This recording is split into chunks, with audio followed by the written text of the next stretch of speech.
What is happening, J Gamer Dude here, and I'm going to be doing a tier list on the One Piece arcs because I've only just, I guess I've mentioned it a few times already. I've watched pretty much all of One Piece up to the newest episode in Wano, and I'm probably going to give it a break because the newest episodes just seem to have very little actually happening before we kind of get to whatever the next big thing is going to be. But having watched all of that, I figured, you know what? I've spent a lot of time watching these episodes. Let's tier list the arcs. So I figured, you know what? Let's go down. Let's use this tier list. And I'm going to link this tier list in the description below. So feel free to make yours or feel free to comment below which you would feel like is a better arc than the rest. But I'm going to be sharing my opinion on them just because why the hell not, you know? The internet is all about sharing opinions and dunking on everyone else's. So, with all that said and done, let's go down to the bottom. Alright, so, wait, is it? No, it's mostly in alphabetical order. No, actually it's not even in alphabetical order, never mind. It's not in any sort of order, it's just pretty all over the place, I'm not gonna lie. Alright, so for any of those that I don't remember, I'm just going to put the D as don't remember. Cool. And we might just get rid of this one. Delete row. Yep, cool.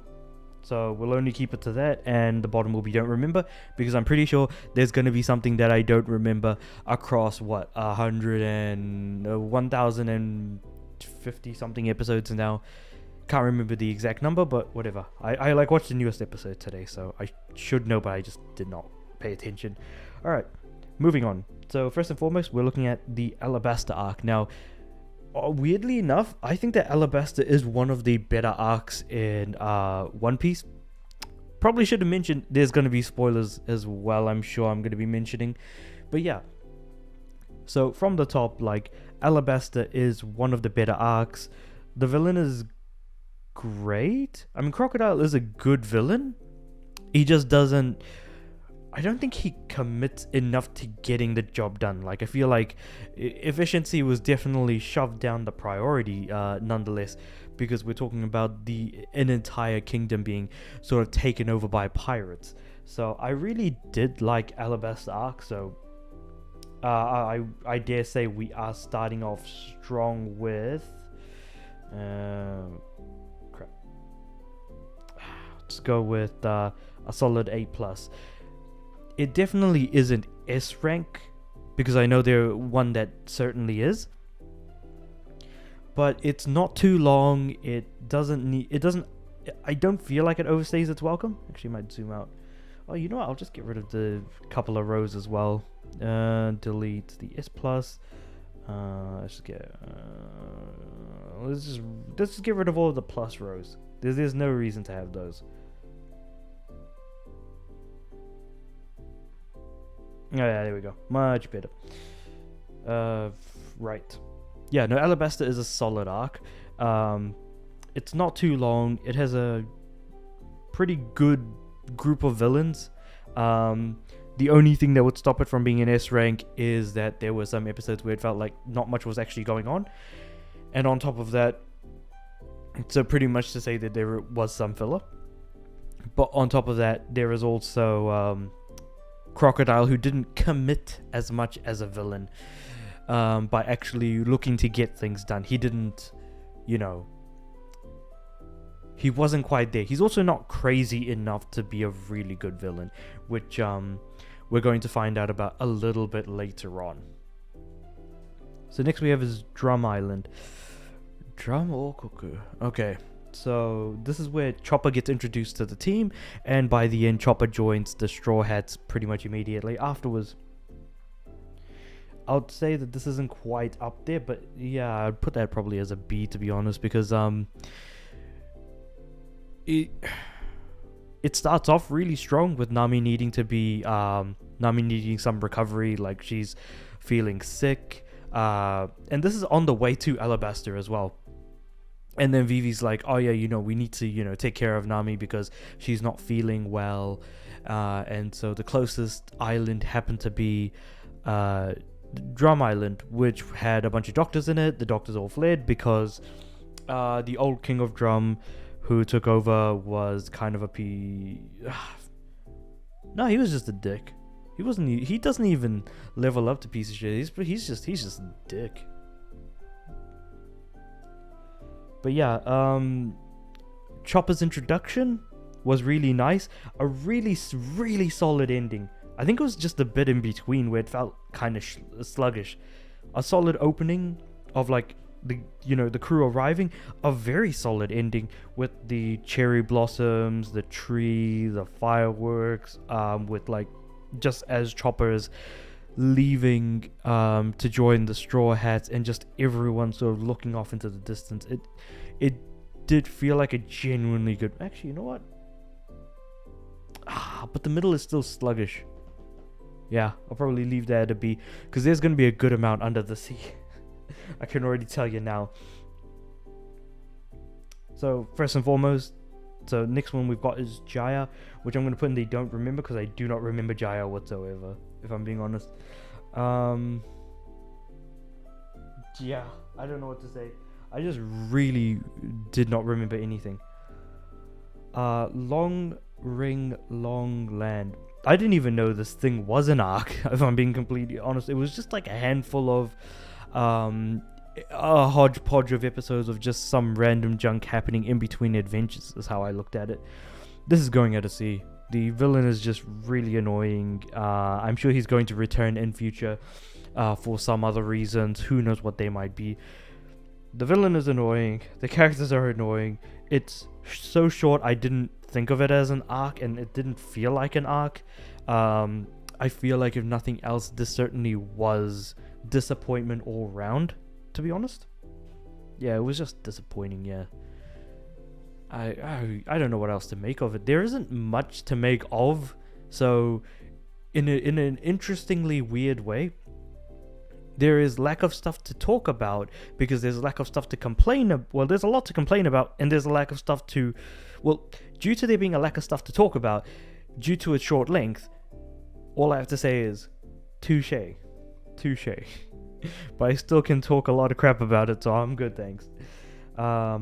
Next we have is Water 7. Now I'm stuck between A and a B for Water 7, because the fighting in Water 7, the villains are really well established. So the villains are established really well.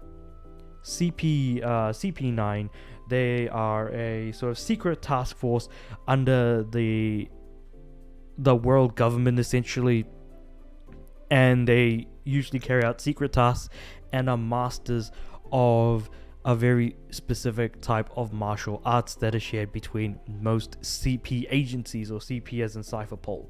So there are some really, really solid moments in this.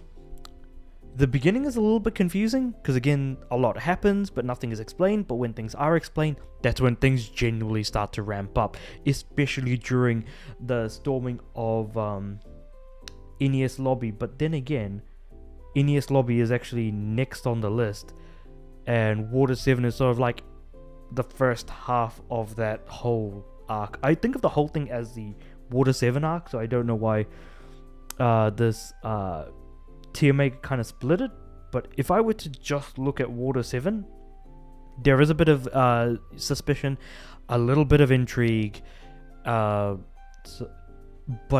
the delivery happens during the Enies Lobby part. So I would argue that this is Water 7 is a C, because it's only half of the overall package of what's going to be what we see.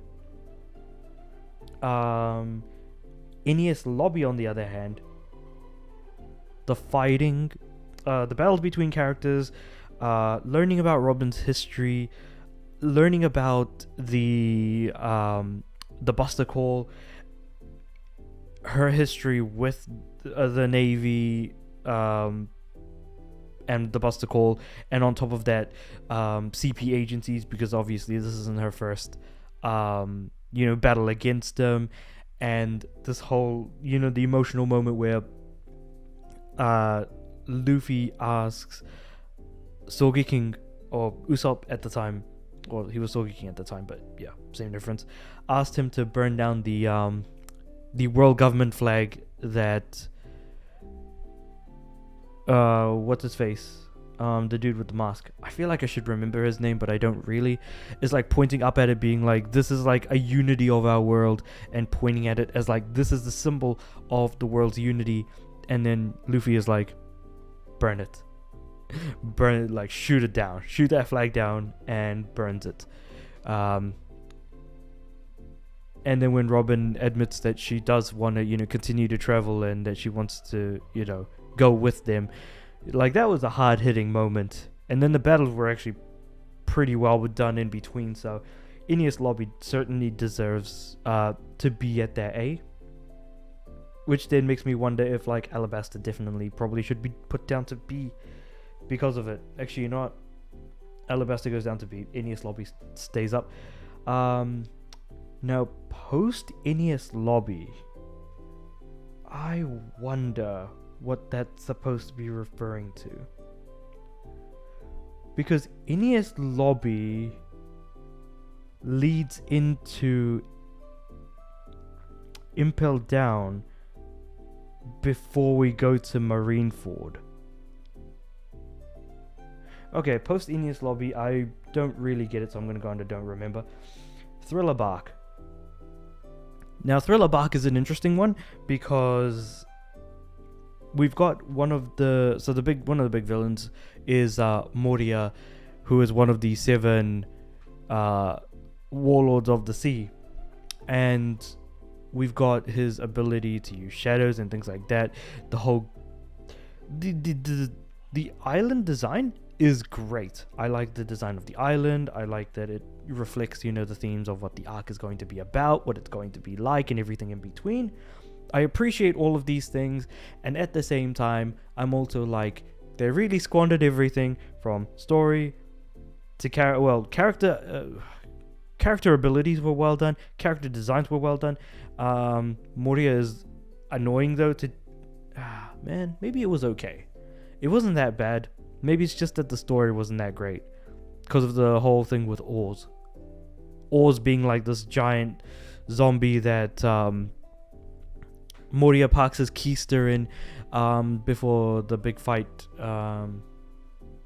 which is kind of like the end fight of the actual arc itself. So it's not that bad, but I would say it leans more to a C than it does a B, if I'm being completely honest. I just did not really have that much fun watching it, for sure. Moria was not a great villain. I mean, like, as a character, maybe. As a villain, not really. And the stakes feel kind of low if you're dealing with, dead people and zombies. I think the zombies might be the thing that really, really ruined it. But then again, it adds to the atmosphere, it adds to the aesthetic. If only it weren't a battle shonen and it kind of tackled this island a bit differently rather than most battle shonens, maybe we could have done like a murder mystery type of arc or something. Also, this is where arcs do start to feel a little bit long as well. So certainly didn't help matters, which is why I feel like both Enies Lobby, post Enies Lobby, and Water 7 Raw split up into multiple parts as a part of this tier list, which I did find to be a little bit confusing, but it is what it is. Sabaody Shoto.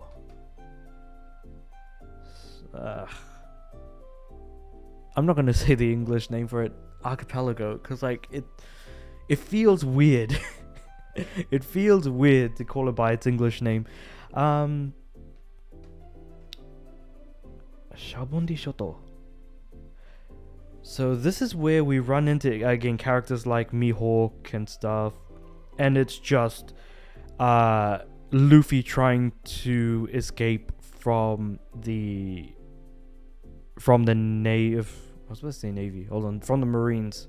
Yeah, Marines are part of the Navy. That's the confusing thing. I don't know why I thought like navies were part of one arm of the army. We've got the army for land, Navy for sea, and Air Force for the sky. Anyway, besides the point. This is where he needed to get the boat covered in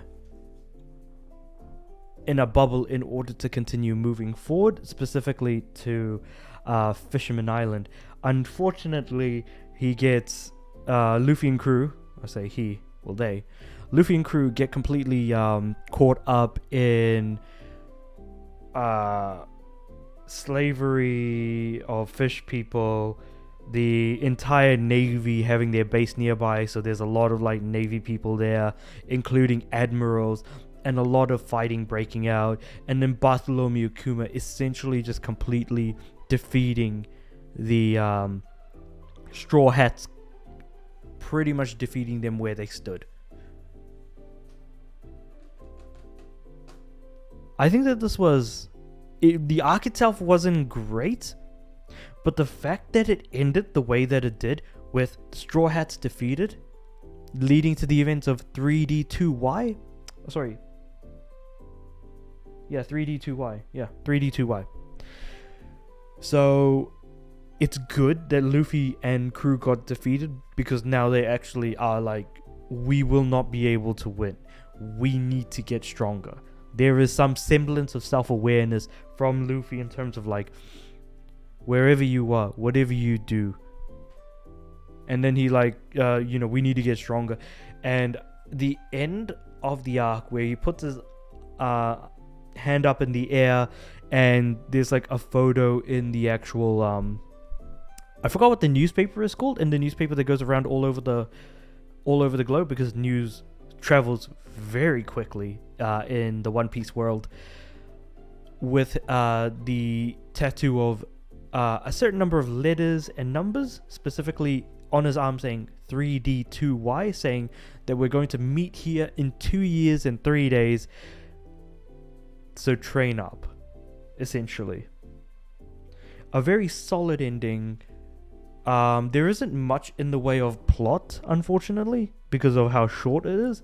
It has a very solid ending. Its beginning is, it's okay. I mean, they just kind of arrive. They know what they need to do. They accidentally run into a few people, and some very important named characters on top of that as well. So take that for whatever it's worth. You know what? I'm putting that in A. I feel like the ending makes up for a lot of what, a lot of the downtime from the actual like middle point, and also like the slave. Well, I say there's a bit of downtime. It's more so in between like the whole, like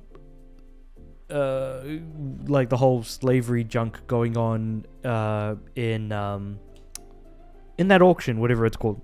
Yeah. So it is what it is. Moving on from that, so we've got Romance Dawn, which I think refers to either a movie or the sort of like retelling of the original, like of like Luffy's origin story of him getting the rubber powers, and sort of like pretty much the first group of events that happen. And so this I'm going to put at a B, because it's like, it is an introduction to the series. We're getting introduced to characters. We're getting to know the main character's backstory, what his interactions have been like with people, how he's kind of been as a kid.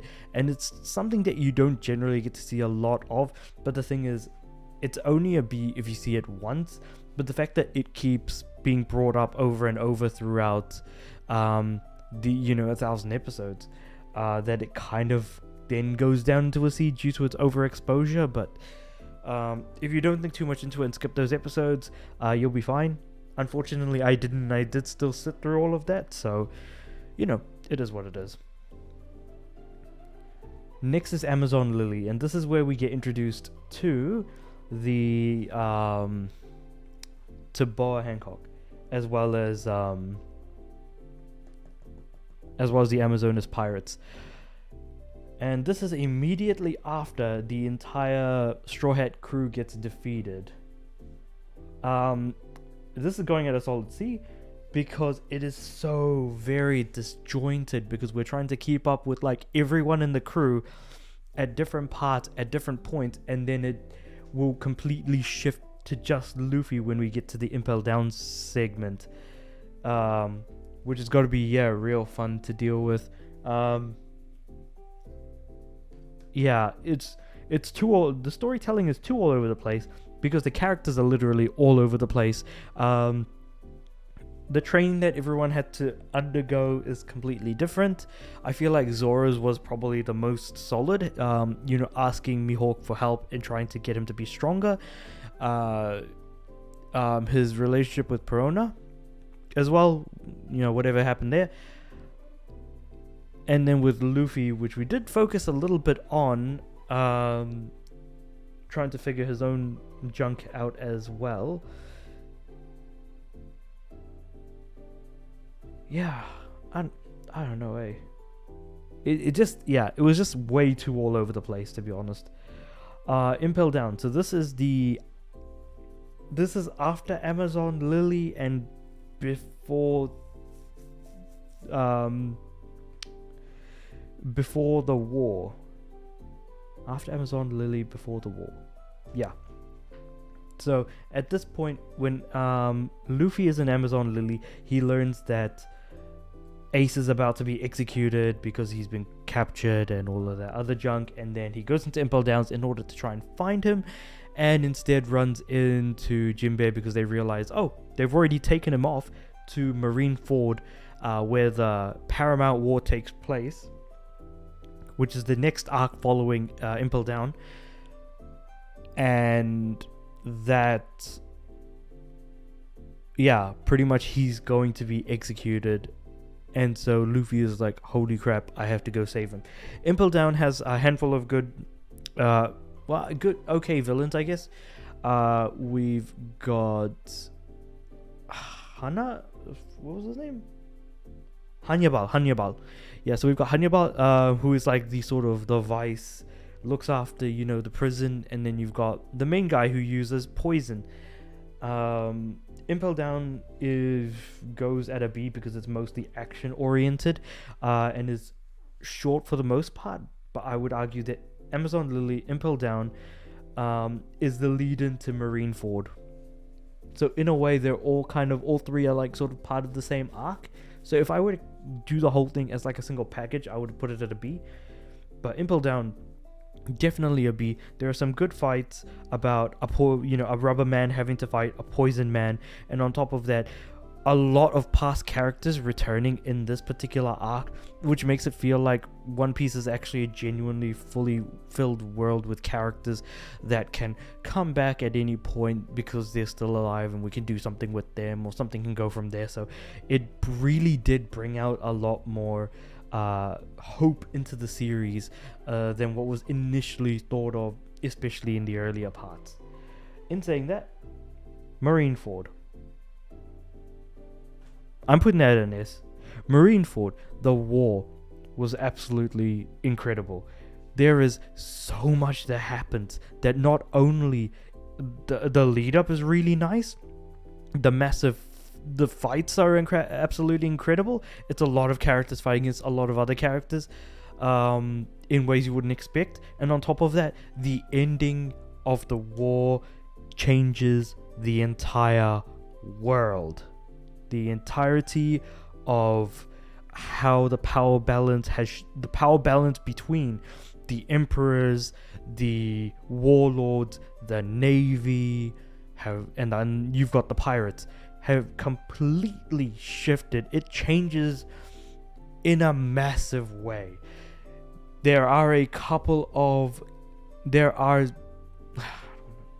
I did say there's going to be spoilers.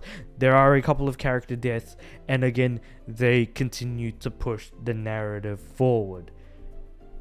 If you're just talking about Marineford, it is not too long. It is in, out, and a lot of good stuff in between.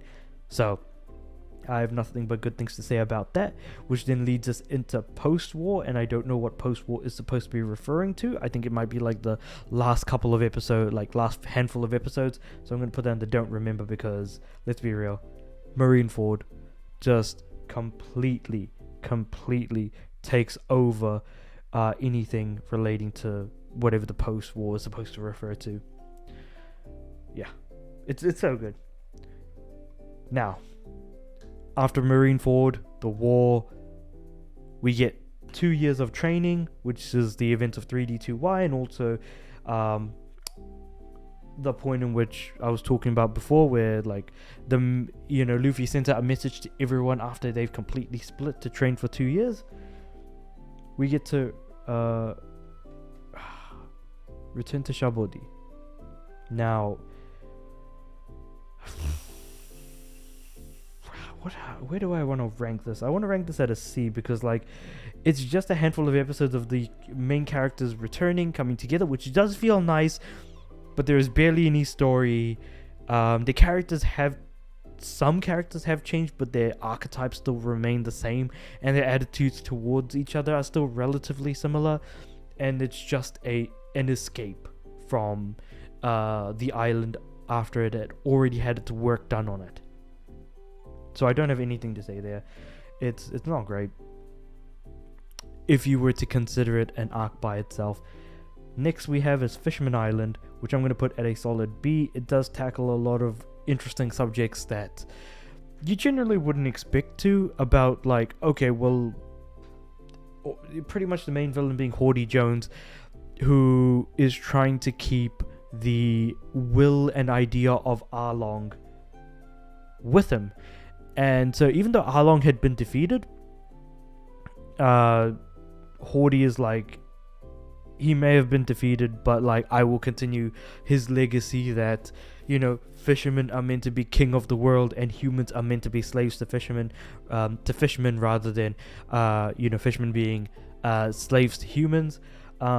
This is, again, in the area where the arcs are starting to get longer and longer, and unfortunately don't seem to be improving much in the way of around this time is when we started getting into like HD in the anime adaptation, rather than it being sort of 4:3 aspect ratio and things like that. But in terms of like actual storytelling, it's kind of like, well, it's okay for what it's worth. It isn't great, but it's not particularly bad by any means. It just exists. It feels like a very middling affair compared to the arcs up until now. Because there have been some highs, specifically Marineford, and then you've got stuff like just the Enies Lobby part in Water 7. And then you've got stuff that has good ideas like Alabaster, but doesn't quite get there. Fisherman Island just feels like it's in the middle of everything, whether it be the stuff that isn't as good, like Thriller Bark and Long Ring Long Land. Yeah, I don't know what else to say about it. It just feels okay. Next we have is Punk Hazard. Now, Punk Hazard, an interesting design, I want to say, for an island. An island covered in ice and an island completely covered in fire. And this is where we kind of get introduced to... So this Punk Hazard, I think, if I remember right, is after Fisherman? I think so. Hold on. Where the heck did I put my phone? Oh, it's in my pocket. Right. So Punk Hazard I don't remember too much about, but I do think that one of my favorite characters was introduced in that particular arc, specifically Monet. I mean, she's got a very nice, character design. I won't deny that. I suppose she's my favorite character in terms of actual design, and her ability to use ice is also pretty cool as well. Because that's not something that you would expect a bird lady to be able to use, especially when she's got like the sort of green color palette going on.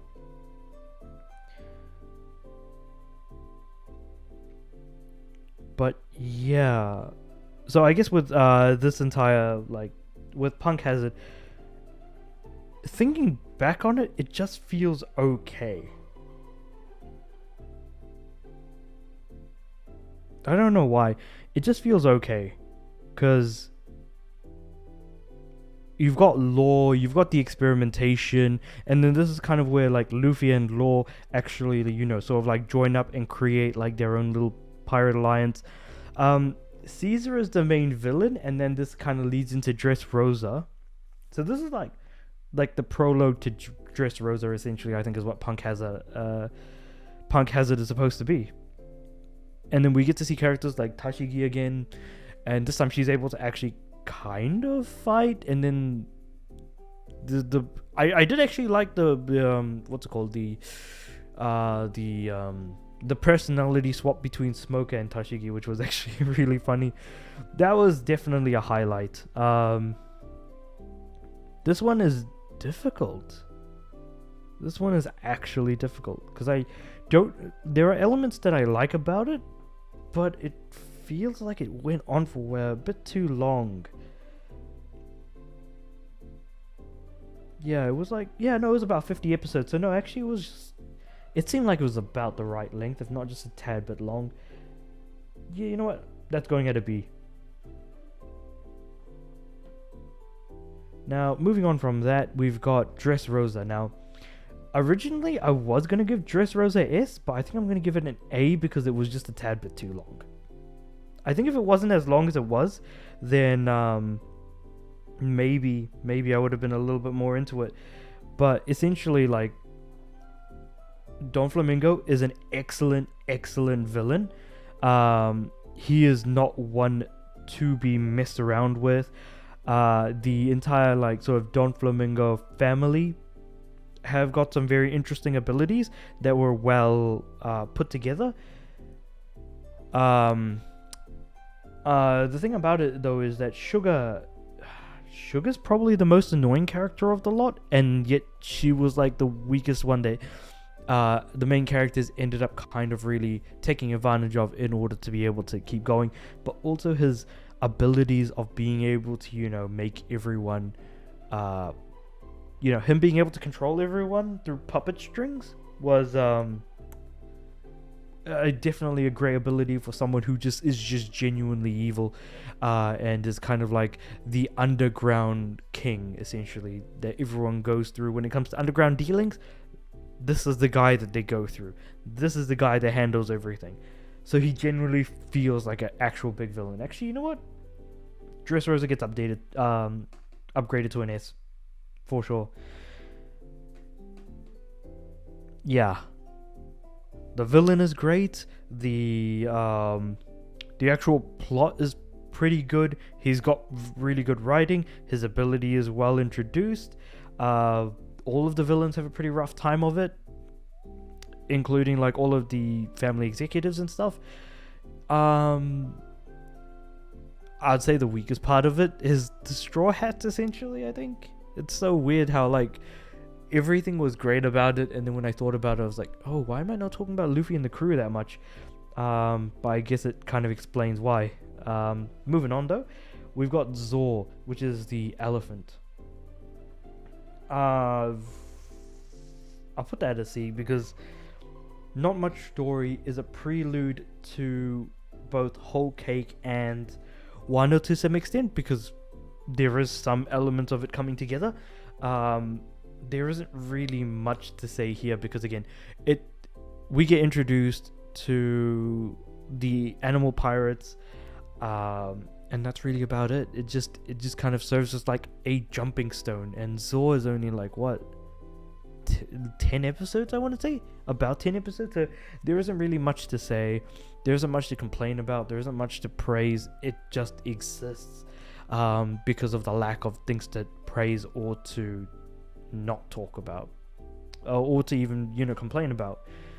Moving on from that, we've got Whole Cake Island, and I really did not like Whole Cake, if I'm being completely honest. I really did not like Whole Cake. I thought that would be okay, because like Big Mom is generally a frightening boss, like she is absolutely scary, and she makes for a great villain. Unfortunately, what falls apart is A, it's way too long, B, she's way too annoying trying to look for cake. Originally at least the main characters all went in with the idea of this is meant to be a stealth mission. The stealth screws up, and then it turns into a cock-up cascade whereby they're trying to escape, but Big Mom and the pirates are completely trying to stop Luffy and crew as much as they can, and then eventually they are able to leave without defeating Big Mom because they never tried to fight her. They were never at full power enough to be able to do so. And then try to make their way to Wano. Make their way. I think did they make their way back to Zor before going to Wano, or did they go straight to Wano after that? I can't remember. But yeah, no, actually they went straight to Wano because they had to go up the giant waterfall. Anyway, besides the point, I did not like Whole Cake Island, because it also surrounded like Sanji, who to me is kind of the least interesting member of the crew. I mean, Usopp is more interesting, all because of Yasop, who's his dad. That's part of is a part of Shanks's crew. Orange Town. So this is kind of like the first arc after the sort of initial. It's pretty much where we get introduced to Nami, and I feel like it's just really more of like a single episode. And for that single episode, we get a lot happens. So I'm gonna give this a B, because a lot more happens in it, a lot more energy is put into it, we get a lot more personality from the episode. It just feels a lot more than what we're getting now. Maybe that's the thing. I feel like Orange Town is better because we just get a lot more. That is really how it is. Reverie or Reverie, that's a C. Because it's really more of like a lot of going back, thinking about things, a bunch of old characters who know Luffy meet up together and then talk about, Luffy and their crew and things like that. And so it just feels like it's more of a reflection of the past rather than what's going to happen, even though Reverie is supposed to be like the sort of very important event among leaders of their own country or nation. So yeah, it is what it is. Syrup Village, this is where we get introduced to Usopp and his sort of lying ways.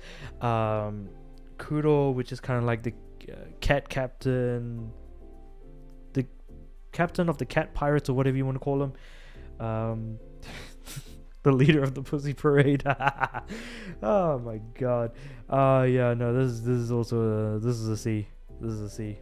Again, not much to talk about, not much to mention. It's just a handful of episodes. Yeah, we do get to see a good amount of Usopp, but then again, at this point, Usopp was the most annoying character to have to deal with until he actually grew some balls at some point and is still kind of really annoying, but it somehow borders between him and Sanji as being, the least interesting characters, because we'd rather not have them either for their annoyance or because of their character traits.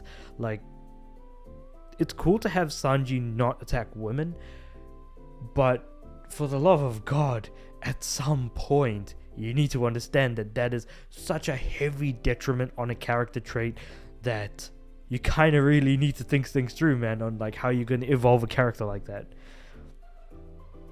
Wano Kuni. I really like Wano Kuni. It was really good. It was really nicely put together, certain aspects of it. Unfortunately, I'm going to put it at a C. It is way too damn long. We're currently watching Wano Kuni at the moment because like that is the current arc right now. And it is not good. Episodes pass by with very little happening, maybe one tiny thing that makes a difference. So that's why I'm actually going to stop watching completely, and then once the season is over, catch up to those 12 episodes that I didn't watch while it was airing. No, man. Wano Kuni is just, it could have been so very, very good, but because we're so close to the newest episodes, there's a lot of heavy stretching going on in terms of like the content of the episodes. So unfortunately, Wano Kuni suffered because it's too close to the current stuff, and at the same time, they're not going to take a break from One Piece. So that's just kind of where we are. Baratie.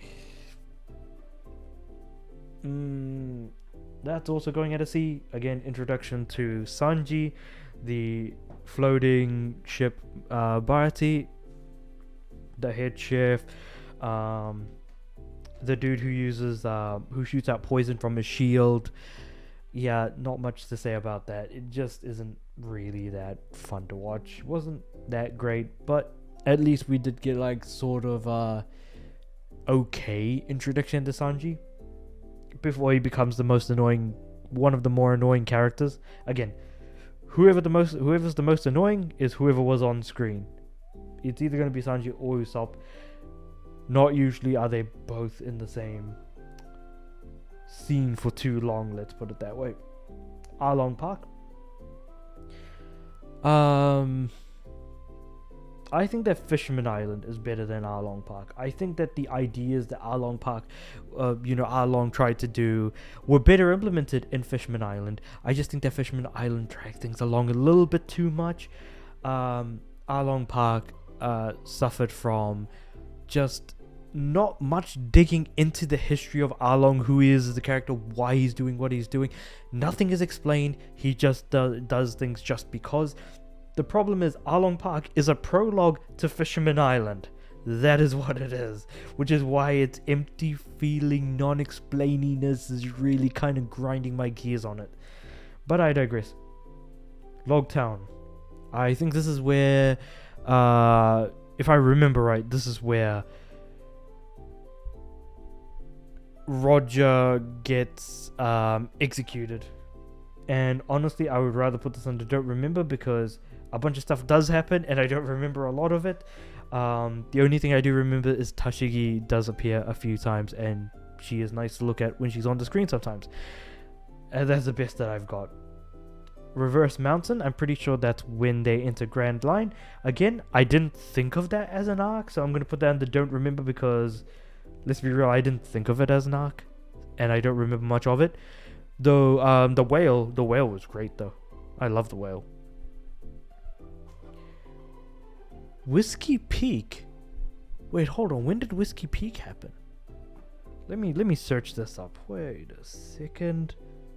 I don't actually remember Whiskey Peak at all.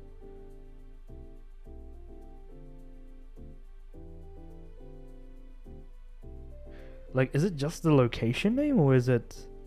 Oh, it is an actual arc. It happens between 64 and 67. Only for 4 episodes. Okay, so these are actually like official names for arcs, even though I technically didn't really think of them as such because they're not big or long enough to be considered as such. So it's part of the Alabaster arc as well. I do not remember much about this, if I'm being honest. Not at all. I'm actually just staring at it, like looking through the One Piece wiki, and yeah.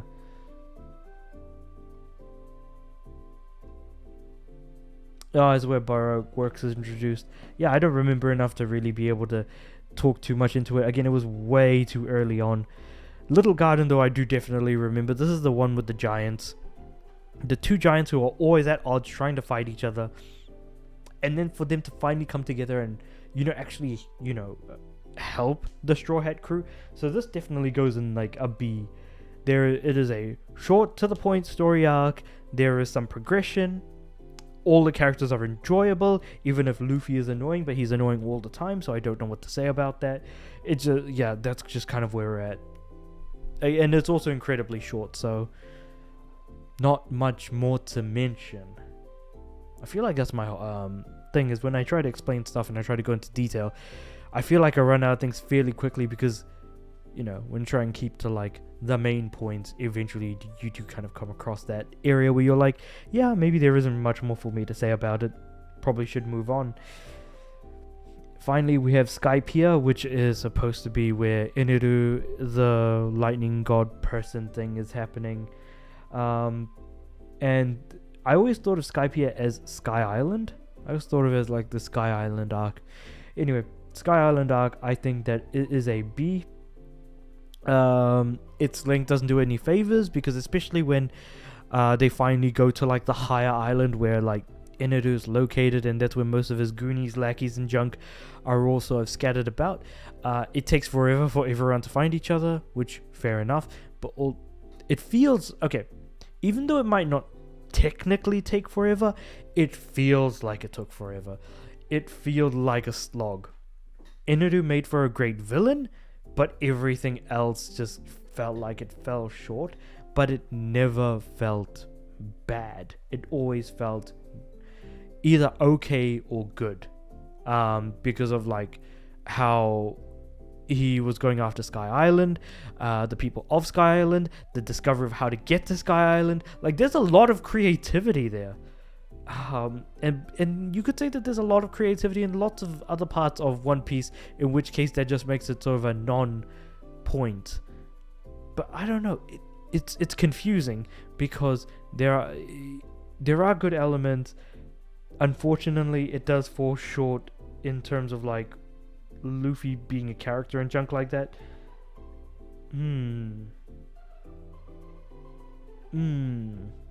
Where would I want to put this?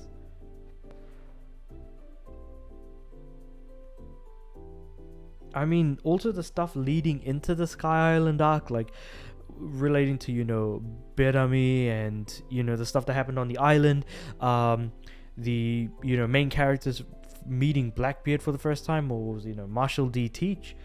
The priests were annoying. Definitely didn't like the priests because they were just annoying archetypes, really.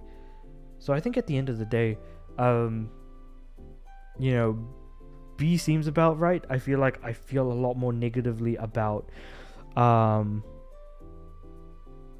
of the ones under C, because like the length of like say Wano Kuni definitely does not kind of makes me hate Wano Kuni, honestly.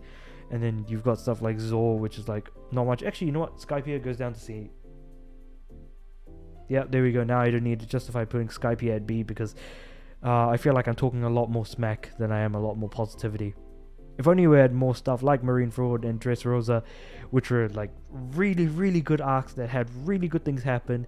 But then with like say Enies Lobby, the only reason that's an A is because it's only talking about that specific bit.